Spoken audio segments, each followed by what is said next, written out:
ऐसी भी प्रवीण के साथ। रात का वक्त था। शिवम की ट्रेन थोड़ी लेट हो गई थी, लेकिन किसी तरह हॉस्टल पहुंच ही गया। सामान वगैरह रखकर सुस्ताया ही होगा थोड़ा सा कि हॉस्टल में चहल पहल मच गई बुरी तरह कि सीनियर्स ने बुलाया है ऊपर छत पर। डरे घबराए सारे के सारे जूनियर्स छत पर पहुंचे तो पाया दो सीनियर्स उज्जवल और प्रीतम एक कोने में बैठे इंतजार कर रहे थे नए फर्स्ट ईयर स्टूडेंट्स का, और उनके चमचे इधर उधर आसपास उन दोनों को घेर कर खड़े थे।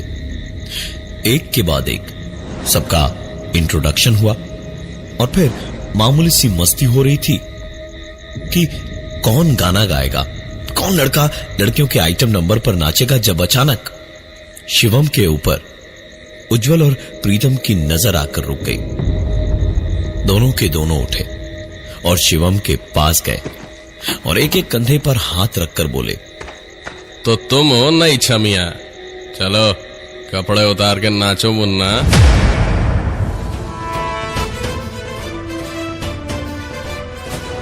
शिवम ने सोचा भी नहीं था कि इतने अच्छे कॉलेज के जाने माने हॉस्टल में ऐसी रैगिंग भी हो सकती है।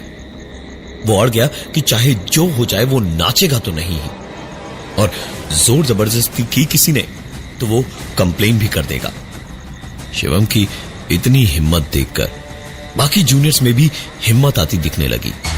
उज्जवल और प्रीतम थोड़े दबंग किस्म के सीनियर थे, लिहाजा ऐसी बगावत उन्हें रास नहीं आई और उज्जवल गुस्से में दांत पीसते हुए बोला, सुनो, इतनी जो क्रांति दिखा रहे हो ना, कुछ ही दिन की गर्मी है, 4 साल इस कॉलेज में रहोगे, हाँ?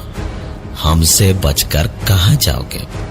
जितना बोला जाए उतना करो, वरना 4 साल जिंदगी नर्क बना दूंगा तुम सबकी, समझे?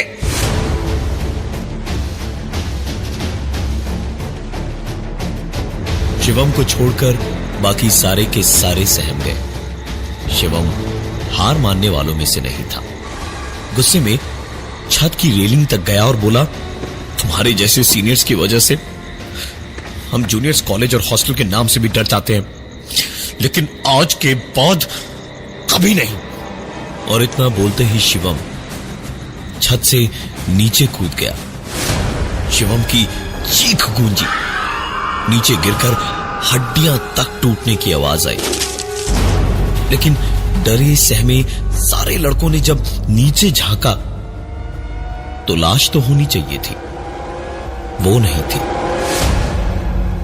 उज्जवल और प्रीतम दोनों ने सारे जूनियर्स को एक ही लाइन में खड़ा किया और गरजते हुए कहा, यहां भी जो भी हुआ है ना, वो यहीं पे खत्म हो गया है। इसके बारे में बाहर जाके किसी ने मुंह खोला या मुंह खोलने की सोची भी तो अगली बारी तुम्हारी होगी। चलो निकलो अब सब लोग, आगे से।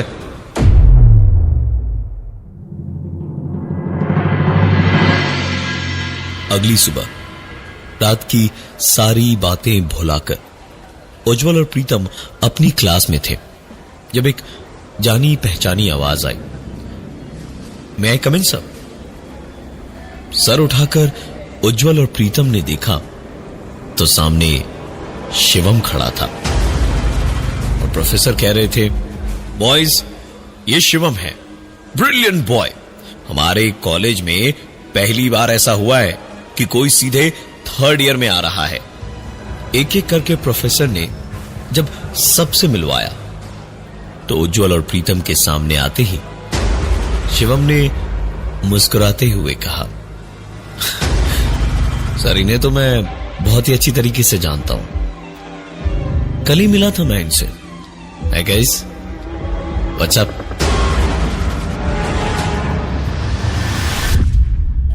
एक कहानी ऐसी भी प्रवीण के साथ। क्लास खत्म हुई तो दोनों ने देखा कि शिवम क्लास में नहीं था। पूरा कॉलेज छान मारा लेकिन शिवम कहीं नहीं मिला।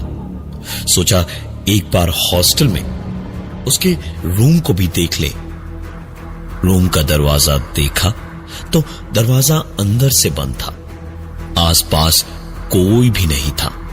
अंदर क्या चल रहा था ये देखने को उज्जवल और प्रीतम दोनों ने अपने कान दरवाजे से चिपका दिए और सुनने की कोशिश करने लगे। पहले तो ऐसे ही किसी के फोन पर बात करने की आवाजें आती रही और फिर अचानक अंदर से आती सारी आवाजें बंद हो गई और एक आवाज ने दरवाजे के उस पार से दोनों को बेहद धीमे से कान में फुसफुसा कर कहा, कान हटाओ मेरे दरवाजे से, भाग जाओ वरना अच्छा नहीं होगा।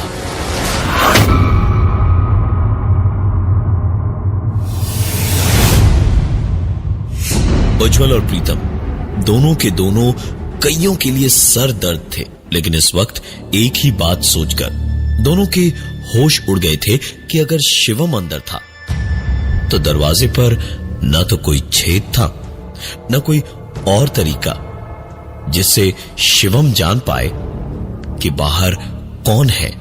तो उसे कैसे पता चला कि ये दोनों बाहर ही थे। यही सोचकर उन्हें रात की बात भी याद आई तो दोनों ने शिवम के दरवाजे से अपने कमरे की ओर दौड़ लगाई और बिना एक पल को सांस लिए सीधे अपने कमरे में पहुंचकर दरवाजा बंद करके ही रुके। सारी शाम निकली। देर रात का वक्त था। उज्जवल और प्रीतम डिनर हॉल से लौटकर कमरे में आ चुके थे। डिनर पर शिवम नहीं दिखा था। चुपचाप कुछ देर पढ़ाई करके दोनों लेट गए। उज्जवल, जिसके कमरे के ठीक बगल में ही बाथरूम का दरवाजा था, उसने करवट बदली तो उसकी आंखों के सामने ही बाथरूम की बत्ती का स्विच ऑन हुआ और बत्ती जली।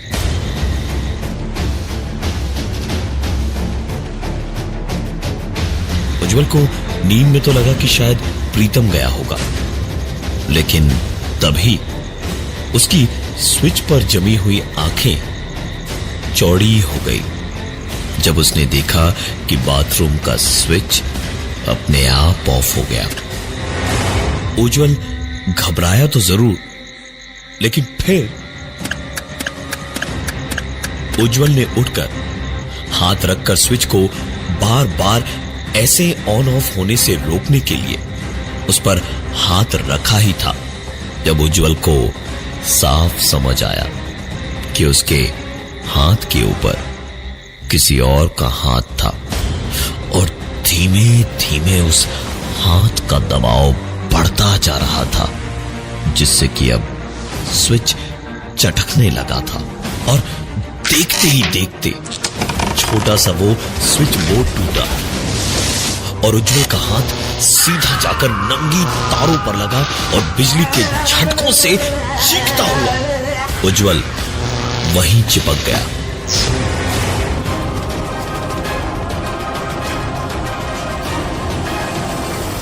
उज्जवल को आनन फानन में हॉस्पिटल ले जाया गया। उसकी सांसें नहीं आ रही थी। बेहद बुरे हाल में था वो। किसी तरह उसको वेंटिलेटर पर रखा गया। अगले 48 घंटे उज्जवल को अंडर ऑब्जर्वेशन रखा जाना था।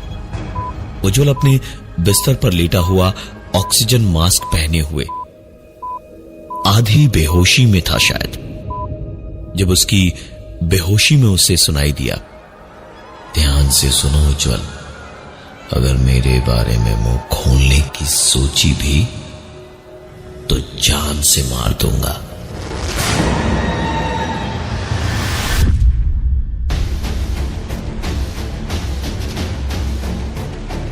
उज्जवल किसी बिल्ली से डरे कबूतर की तरह पलंग पर पड़े पड़े ही परेशान हुआ जा रहा था। वैसे ही वो अधमरा था, ऊपर से और ज्यादा दिमागी परेशानी से हैरान था। अगले दिन शाम को क्लासेस वगैरह खत्म करके उज्जवल को देखने के लिए प्रीतम आया। जब वो पास आकर बैठा तो उज्जवल ने मास्क निकालकर किसी तरह बात करने की कोशिश करते हुए बोलना शुरू ही किया। बस वो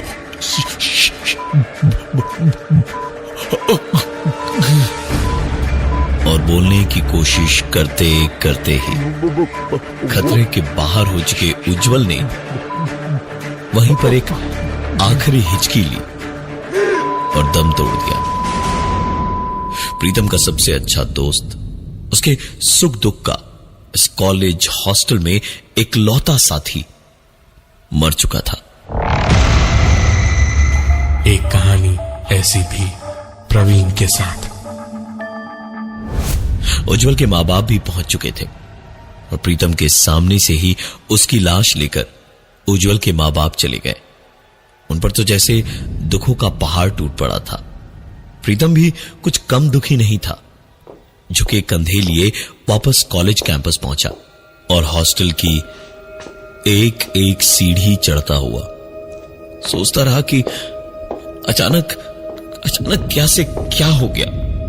प्रीतम ने अपनी जेब से चाबी निकालकर अपने कमरे का ताला खोलकर अंदर की लाइट जलाई तो उसकी चीखें निकल गई और वो चीखता हुआ पूरे कॉरिडोर में भागने लगा, क्योंकि कमरे में सामने उज्जवल के पलंग पर उज्जवल की जली हुई जगह जगह से झुलसी पिघली चमड़ी वाली लाश पड़ी हुई थी।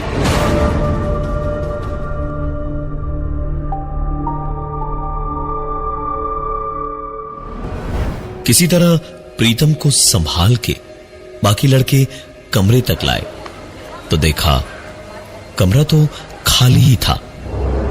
सबने कहा कि प्रीतम का वहम था, लेकिन प्रीतम जानता था कि उसने सचमुच वो लाश देखी थी। कोई शक ही नहीं था इसमें प्रीतम को। उसने अपने कमरे में रुकने से साफ मना कर दिया तो हार मानकर एक दोस्त ने आखिरकार दोस्ती निभाते हुए कहा कि प्रीतम उसके कमरे में रात बिता ले। प्रीतम उसके साथ चला गया और उस अपने दोस्त के कमरे में सो गया। लेकिन भयानक सपने एक के बाद एक उसे परेशान करने लगे। कभी शिवम का छत से कूदना, कभी उज्जवल की आखिरी हिचकी, तो कभी उज्जवल की झुलसी हुई लाश का उससे रोते रोते बातें करना।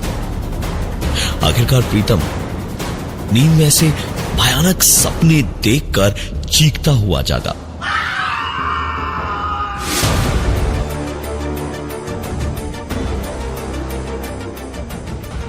तो देखा कि वो अपने ही कमरे में था और बगल में उज्जवल का पलंग खाली पड़ा था।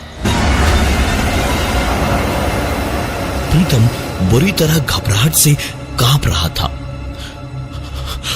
उज्जवल का पलंग खाली था और उसी के पलंग की ओर देखते देखते अचानक ही प्रीतम की धड़कनें और बढ़ गई, क्योंकि बाथरूम की लाइट का स्विच ऑफ करके तौलिए से अपना मुंह पहुंचता हुआ उज्जवल ऐसे निकला जैसे कुछ हुआ ही नहीं था। प्रीतम को समझते देर नहीं लगी कि उसने एक बहुत ही भयानक बुरा सा सपना देखा था। उज्जवल तौलिया हाथ में लपेटे हुए ही आकर पलंग पर बैठा। टेबल पर रखा पानी का ग्लास उठाकर 2 घूंट पानी पीकर उसने प्रीतम को देखा और कहा, अबे ओ, क्या देख रहा है? अबे तबीयत ठीक तो है तेरी? क्या हुआ?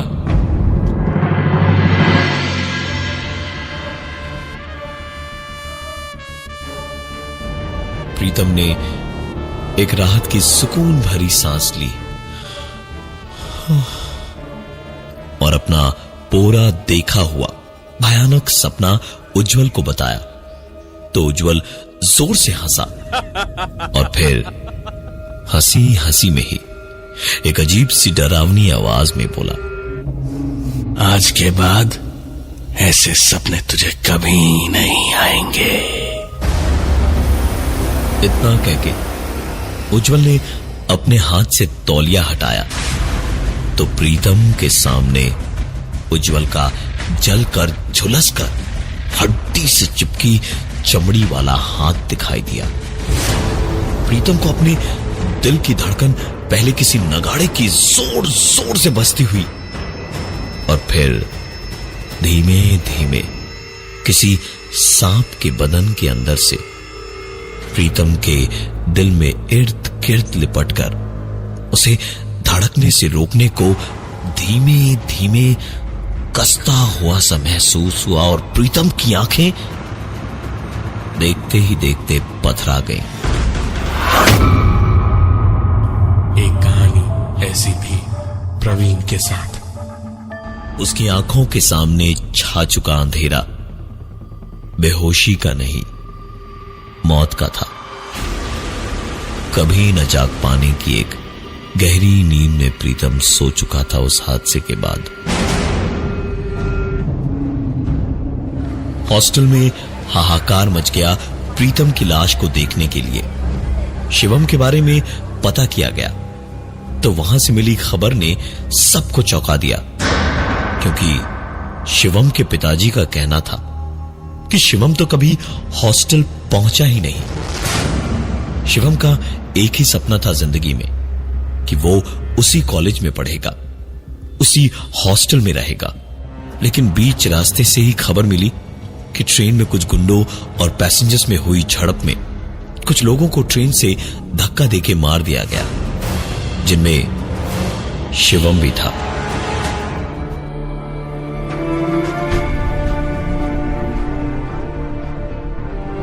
जीते जी तो अपने सपने को जी न सका शिवम, लेकिन मर के न सिर्फ अपने उस सपने को पूरा किया, बल्कि उज्जवल और प्रीतम जैसे सीनियर्स के दिल में वो डर भी बैठा दिया, जिससे आज की तारीख में देश में एक इंजीनियरिंग कॉलेज ऐसा है जहां हॉस्टल में कोई रैगिंग नहीं होती, क्योंकि शिवम कभी भी कहीं भी उस कॉलेज कैंपस और हॉस्टल में लोगों को चलता फिरता दिखाई दे जाता है।